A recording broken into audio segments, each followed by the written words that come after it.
Heyo, your friendly neighborhood quarter guy here. You know how sometimes the voice of the people can make things happen? Yeah, Project Rainfall, for example.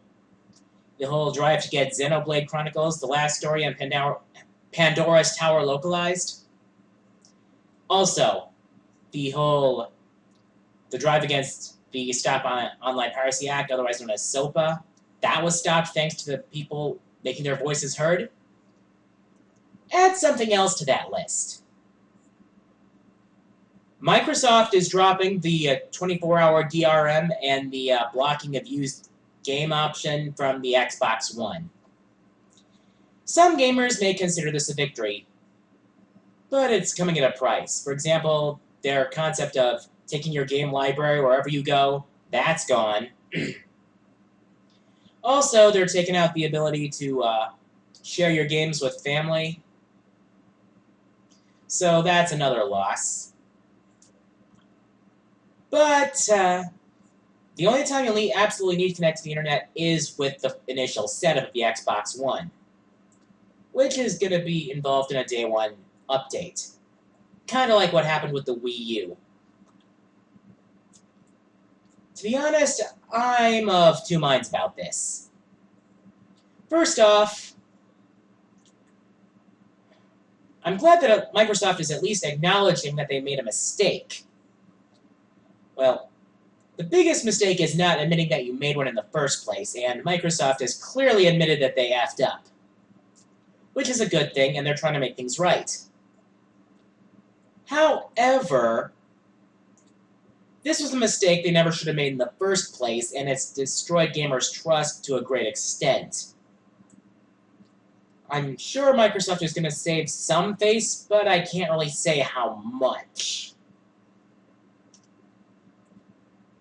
But still, Xbox fanboys, you got your wish. So be happy about it. But the way I see it, Microsoft is saying, yeah, we screwed up, we're going to try to make it right, now give us your money. I can't help but feel suspicious.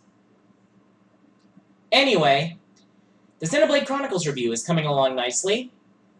I'm going to try to have it up by the end of the month. And I'm going to try to make it really good. Also, the list I plan to do after the Xenoblade review, top 10 underappreciated gems.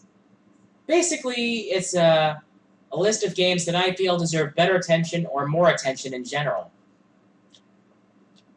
Kind of like an underrated games list. Or in some cases, overhated. So yeah, you can look forward to that. Anyway, on to user questions. Remember, if you have user questions, be sure to send them via a private message. First question.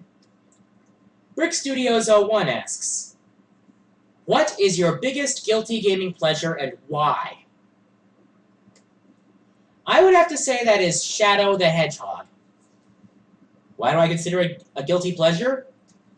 True, the control can be a little slippery at times. True, the guns feel a little unnecessary. True, you have to play the first stage like 10 times to get to the true ending.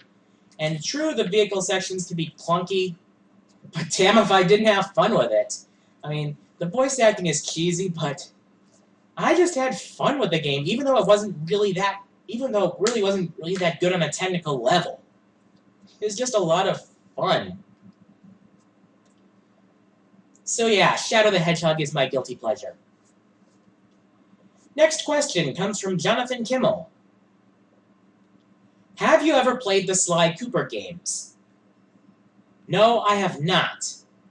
To be honest, stealth really isn't my thing. I like to be the aggressor, to be honest. That's probably why I suck with the spy in Team Fortress 2.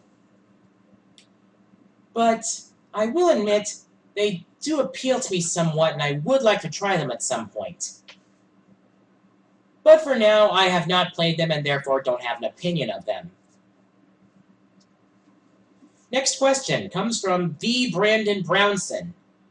He asks, with Mega Man being announced for the next Super Smash Bros. Game, what other third-party characters would you like to see in Super Smash Bros.?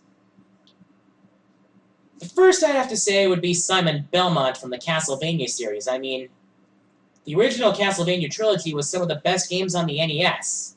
Well, 1 and 3 in particular. But anyway, Simon is a character a lot of people associate with Nintendo systems, even though the Castlevania series has spread through multiple platforms. Yeah, Simon's a great character. With his whip and his sub-weapons, I could honestly see him getting a shot in the game. Another character I'd like to see is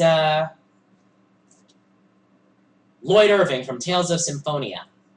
He's a great character, a likable personality, great swordsman. And another reason I'd like to see him in it is because the control scheme for battle in the Tales games is very similar to that of Smash Brothers. The arts of the character you're controlling are basically mapped to the B button and directional inputs. That's it.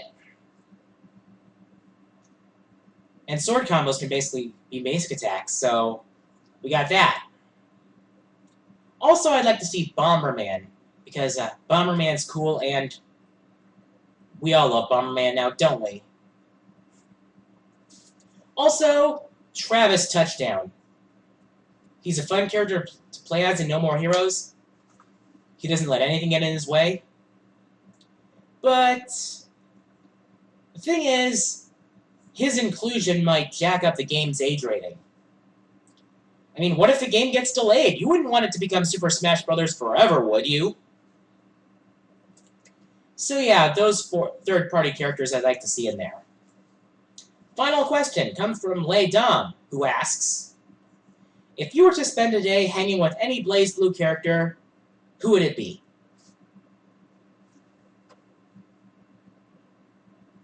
Basically, this guy right here.